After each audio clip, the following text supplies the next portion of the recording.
Welcome to FinCrime Insights. My name is John Erik. I'm Director of Innovation and I work with financial crime prevention. This podcast gives you various insights of aspects of financial crime. We're looking at fraud, we're looking at money laundering, we're looking at digital identity. And today we're going to talk about AI. And to help me with this, I've got help with Nikolay Martyushenko, which is Head of Data and AI. Welcome. Thank you, Jon Erik. It's good to have you on the podcast here, and I know you have quite a lot of experience in this area of AI. So, could you just tell us a little bit about your background and how long have you been working with financial crime and with AI? Well, those are actually two different questions. With AI, I've been started working pretty much when I started my PhD, so 8 years, I guess. And with financial crime prevention, I started working with when I came to Tieto Every, and that was 2.5 years ago. When it comes to my background, originally I have a bachelor and a master's in biophysics from the University of Cambridge, and a PhD in computational systems biology from Norwegian University of Science and Technology in Trondheim. Right. Okay. So interesting. So that's a little bit away from AI, but maybe not completely. Well, AI is just a method that you can apply many places. Exactly. So I mean, currently it's everywhere. Yeah, that's a challenge. I mean, basically how everybody's I came talking into about it. AI, and we have different definitions of. I mean, what do we mean? What's your definition? What do you mean when you say AI? Well, the thing about AI is that it's extremely diverse and multi-purposed. Normally when we talk about AI, we are talking just about one sub-branch called supervised AI, which centers around algorithms that learn to perform a certain task in an optimal way. For instance, a robot learning to play table tennis, or better than a human being by playing against another robot that also plays table tennis, or against a human. That's a classical case of supervised AI. But of course, there are other types of AI as well, which are no less interesting.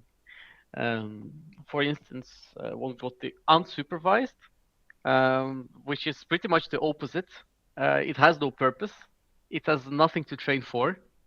It's only used to find relationships in the data, and simply observing them and systematizing the data itself without any specific purpose. An example would be pretty much it pretty much comes from our lives. We often, let's say, we go outside in the forest. I go outside in the forest, take a walk, and I just look at the trees, and without thinking about it, I start systematizing the trees into groups. The ones with needles, the ones with large leaves, the ones that are dead and have no leaves at all. That hasn't got any purpose. I'm not intending to do anything with these trees, but I still group them.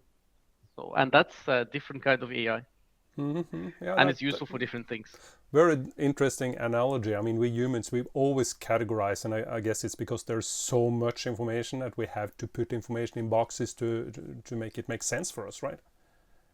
Yes, and it's just a part of like our cycle of attaining knowledge. Yeah, We exactly. don't use any single type of intelligence alone. We always use them together, or in periods, coming back in circles to certain types of, let's say, it's not artificial intelligence, it's human intelligence. Yeah. But they're actually quite similar. And I actually believe that one can understand human intelligence better by studying artificial intelligence. Yeah, no, that makes completely sense. I guess when you talk to the average person, I mean, when you say AI, they're thinking about ChatGPT or they're thinking about deep fakes and fake videos and so on. But I mean, that's not what we're doing in financial crime, right? How is AI important for what we are doing in fighting financial crime? Well, actually, in financial crime, we are doing generative AI as well. Not, I guess, not the classical case with large language models, because we're not dealing with language or talking to people. Um, we are making what we call large transaction models. Um, but yes, Gen AI is a third group of subgroup of AI, which is kind of a blend of the two previous ones that I talked about. On one hand, it has what we call self-supervised bit, which means that initially both large language models and large transaction models don't learn anything except reproducing the data that they are supposed to know.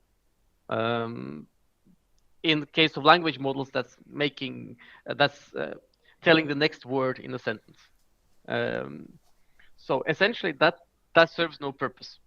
And that is the first part of the training or preparation of the model. And the second part is fine tuning it, as we call it, for a specific task. Um, it could be, in case of language models, that's often answering questions in a nice way. Mm. Um, in our case, it's, for instance, finding fraud cases or finding money laundering transactions and transactional patterns. Um, so yes, we are doing generative AI. We're actually doing all the three kinds of AI Right. in financial crime, and the way we are and as I said, we are using them to basically find the crimes and stop them. Right. So it's about monitoring the data and finding it. So you mentioned both money laundering and fraud. How would they differ in this, or are they very similar with respects of using AI? They're actually totally different, if not opposite. So fraud is kind of the classical case, the comparatively easy one. Fraud often comes alone in that somebody steals your card and just flushes all the money out, Mm. probably in one transaction just to get it done. Yep. So it's like a single case. And when you discover that somebody has taken your money, you go to the bank and tell them somebody's taking my money. Please give it back to me. It's your fault, not mine. And most likely you get it back if it's if we are talking about the card fraud, Mm-hmm. of course. Or you may not get it back if if we are talking about account fraud and it was your fault. But in any case, you come to the bank and you tell. So eventually we get to know about all the past fraud cases and we get to train our models, our supervised AI models on them to find new fraud cases in real time and block transactions which we think are fraud based on the results from the model inference. Money laundering is totally opposite. Nobody in their right state of mind. I mean, if you're a money launderer, why would you report yourself? True That's that. absolutely illogical. It makes no sense. Um, Moreover, nobody has actually nobody has any monetary incentive to catch them because they create a flow of stream of payments that everybody likes, including the state, which gets the taxes from it. So actually quite a very small percentage of money laundering is actually even discovered. Mm. Uh, the various estimates range from 2% to 10%, but like over 90% most likely goes totally undetected. In other words, there is no training data, or there is very little training data, Mm. far too little to make um, any reliable model um, from it. So we need to find paths around that. And one path is using unsupervised AI, which finds patterns within the data without necessarily linking it to to money laundering itself in the first place. Um, but by linking people with the same, let's say, by linking known money launderers to to other people based on their total behavior, like in what transactions they are doing, to whom, when, etc. One can possibly find new money launderers, and then, well, basically go the human way and try to guess what exactly they are doing, and in that way expand our knowledge of money laundering methods to then later benefit the training of a supervised AI model. That's one way of addressing that case. But anyway, it's a much more complex task than fraud. Also, because money laundering is never a single transaction, and right. almost never a single person. It's often groups of people, criminal organizations that try to hide their illicit money flows by distributing them through many people, many transactions over long periods of time. Exactly, and that's a challenge. I mean, that's where we see the money mules coming in. I mean, people paying students and stuff to accept some cash, and then somebody's going to withdraw it, and they're hiding. It's about hiding the traces. And as you touched on, the problem is we don't have sort of the what is a money laundering transaction. We don't really have a good answer to that. As a fraud, as you said, it will always be reported. Money laundering per se is not reported. And but do we see? I mean, using this methodology you mentioned, are we catching more money laundering, or are we seeing an increase in finding those transactions? Well, we certainly managed to find a lot of dodgy people that wouldn't be reported otherwise. Of course, when it comes to catching them, every single case in money laundering is a complex one, and they never get to know if they get caught or not, because the report goes to the authorities, and the authorities are not obliged to report back, and they don't. So we record them for ourselves, but we don't know the outcome in the end. That's another aspect of money laundering that we have to live with. Of course, that is not the only method by which one could go. There are some, so to say, textbook definitions of money laundering and some textbook patterns that money laundering could take. And there exist data sets which are generated supplied openly by big players in the money laundering markets to benchmark their models and benchmark other people's models. And these data sets are totally generated from scratch based on textbook money laundering. And those could also be those data sets could be used to train models, and that produces relatively good results, of course. But there is always the discrepancy between textbook money laundering and real money laundering. So even if you can manage to catch the textbook cases, you are never sure that you haven't got that something hasn't slipped through. It's an iterative process, and I think that only by combining all of these three kinds of AI together with human efforts will we be able to catch more and hopefully all of money laundering. Right. So you have confidence that we will increase from, you mentioned 2 to 10%. We will increase that number and catch more. Yes, I am pretty confident.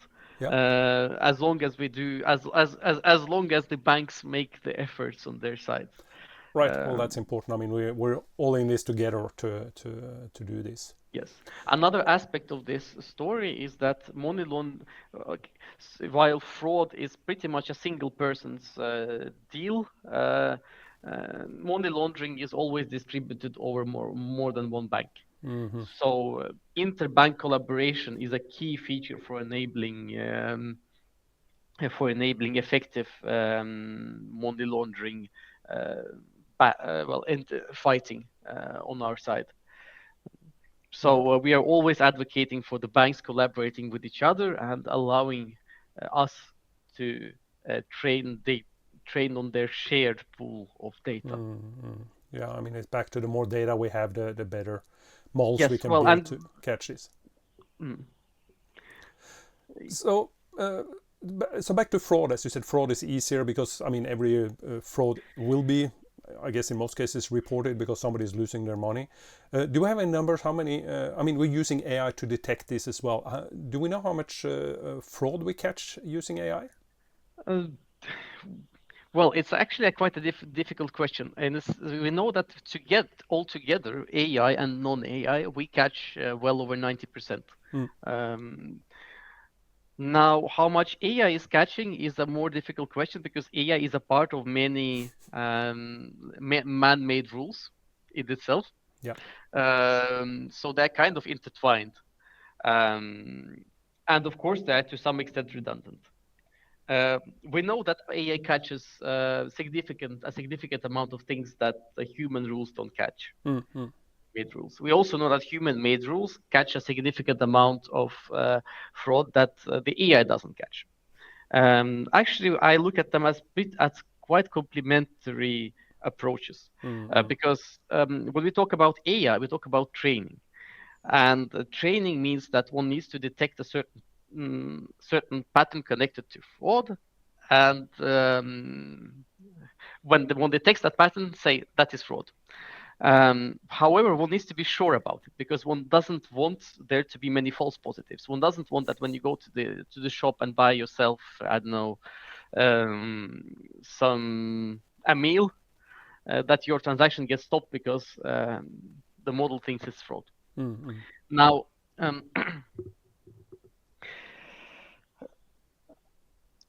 for the model not to produce many false positives, it needs to have enough data. So, but oftentimes, money launderers just invent a new type. Sorry, fraudsters invent a new type of fraud, Yeah. Yeah. and they immediately start applying it as much as they can, without without the model having time to train on that, or for the model to be able to catch it, one will need to allow for the fraud to go on for a bit of time for it to become statistically significant. While when it comes to humans can detect new types of fraud on the fly pretty much, Yeah. and Right. they can add a new rule within minutes from the first fraud happening. So humans, because of their much broader knowledge of an understanding of fraud than models, are able to react much quicker, Exactly. and create very specific rules for new fraud types. So on the other hand, AI can detect patterns that if the patterns involve many different data sources and variables, the human brain isn't particularly good at finding them. So AI is much better at those cases, finding relationships between many data types that at once. Yeah. No. So these two approaches are complementary. Right, and I think that's a very good point. I mean, I've always advocated. I mean, AI is a tool, and a tool is being used by a human, and then that will help you to do a lot of stuff. But still, the human intuition and the human aspects are important of this. And I mean, and this is what we do in our defense center, right? We have people sitting there, but they're getting help from AI and rules and other mechanisms to stop as much as possible. Yep. So I mean, this is very interesting, and I mean, we could go on for a long time on this. And you have talked about how we are using AI, and I think your bottom line was, well, we need more cooperation between different banks, different entities, and I guess getting feedback on the money laundering, which are actually real money laundering, would be helpful to train the models. So, but do you have any final words you want to add to the AI? Final words about the AI? Well, I don't think I don't think it's quite finished developing yet. So there is no time for final words here. But what I think, what I want to add is that when it comes to human intelligence, is that one can potentially create an AI that would be able to replace humans. That's what we call the general AI. However, as of now, it's a bit slow. It will be slow and extremely energy expensive, much more expensive than any human being. Um, so for now, I think humanity will have to live with AI and people and humans coexisting, and we will have to live with the fraudsters using AI again to create better to do fraud, and they already do. And the fraudsters will have to live with the fact that we will understand their complex fraud patterns better because of AI. So it's just become a part of life in the eternal struggle of good against evil. But I firmly believe we will prevail. Well, that's good. We need to have hope in that, and I mean we are fighting the financial crime, and we, do our best. As you said, we are in the high 90s of catching fraud, and we hope to improve on the money laundering, and we all need to work together on this. Thank you so much for sharing your insights. This is really interesting stuff, and I'm sure if we talk again in 6 months, we're going to have a lot of new stories and information to share about this. Thank you to everybody that watched the episode, and stay tuned for more episodes. There's a QR code at the end where you can find all the episodes that we have. So thank you so much for joining. Thank you very much.